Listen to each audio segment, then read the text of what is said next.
ಆಯಿತು.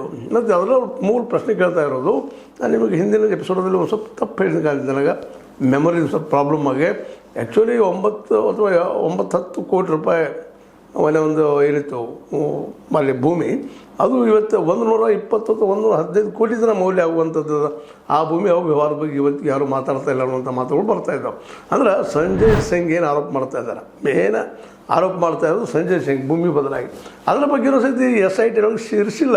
ಯಾಕೆ SIT ಸೇರಿಸಿ ಅದರ ಮೇನ್ ಯಾರಪ್ಪ ಮೇನ್ ಆರೋಪಿ ಚಂಪತರಾಯ ತೆಗೆದುಕೊಳ್ಳೋದು, ಅವ್ರ ಜೊತೆಗೆ ಅಲ್ಲಿದ್ದಾರೆ ಅನಿಲ್ ಮಿಶ್ರಾ ಮತ್ತು ಇನ್ನುಳಿದವರು, ಅವ್ರನ್ನ ಯಾಕೆ ತೊಗೊಂಡಿಲ್ಲ ಅನ್ನುವಂಥ ಮಾತು. ಆ ಜೊತೆಗೆ ಖಜಾಂಚಿ ಅನ್ನುವಂಥ ಜವಾಬ್ದಾರಿಯುತವಾದಂತಹ ಪೋಸ್ಟನ್ನು ವಹಿಸಿಕೊಂಡಂತಹ ನಮ್ಮ ಗೋವಿಂದ ದೇವಗಿರಿಯವರು, ಮಹಂತ್ ಇವರು ಹೆಲಿಕಾಪ್ಟರ್ದಲ್ಲಿ ಅಡ್ಡಾಡ್ತಾ ಇದ್ದಾರೆ, ಖರ್ಚು ಮಾಡ್ತಾರೆ ಅನ್ನುವಂಥ ಮಾತು ಇವತ್ತಿನ ಮಾಡ್ತಾ ಇದ್ದಾರೆ.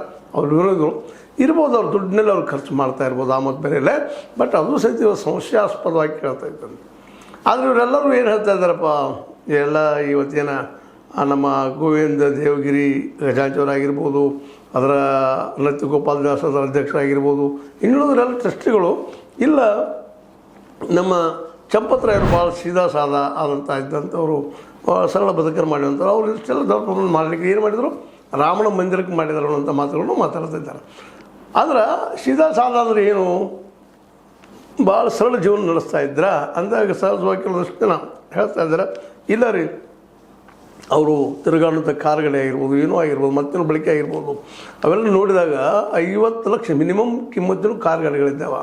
ಅವರು ಹೋಗೋದು ಬರೋದಕ್ಕೆ ಇನ್ನುಳಿದ ಖರ್ಚುಗಳನ್ನು ಒಳ್ಳೆ ಶ್ರೀಮಂತ ರೀತಿಯಲ್ಲಿ ಖರ್ಚು ಮಾಡ್ತಾ ಇದ್ದಾರೆ. ನಾವು ಹೆಂಗೆ ಸಡನ್ನಾಗಿ ಬರ್ತದೆ ಅಂತೇಳಿ ಕೆಲವೊಬ್ಬರು ಆರೋಪ ಮಾಡ್ತಾ ಇದ್ದಾರೆ. ಅಂದರೆ ದುಡ್ಡು ಹೊಡೆದಿದ್ದಾರೆ ಅನ್ನೋದು ಅವ್ರ ಆರೋಪ.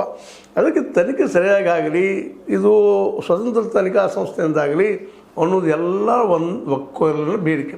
ಆದರೆ ಅದನ್ನು ಯಾವುದೋ ಪ್ರಸಂಗ ಮಾಡಿಕೊಡ್ಬಾರ್ದು ಅನ್ನುವಂಥದ್ದು ಈ ಮೋದಿ ಅವ್ರದ್ದಾಗಿರ್ಬೋದು, ಅದೇ ಕಾಲಕ್ಕೆ ನಮ್ಮ RSSದ ಮೋಹನ್ ಭಾಗವತರವ್ರದ್ದಾಗಿರ್ಬೋದು, ಇರ್ಬೋದು, ಇಲ್ಲ ಅಂತಲ್ಲ.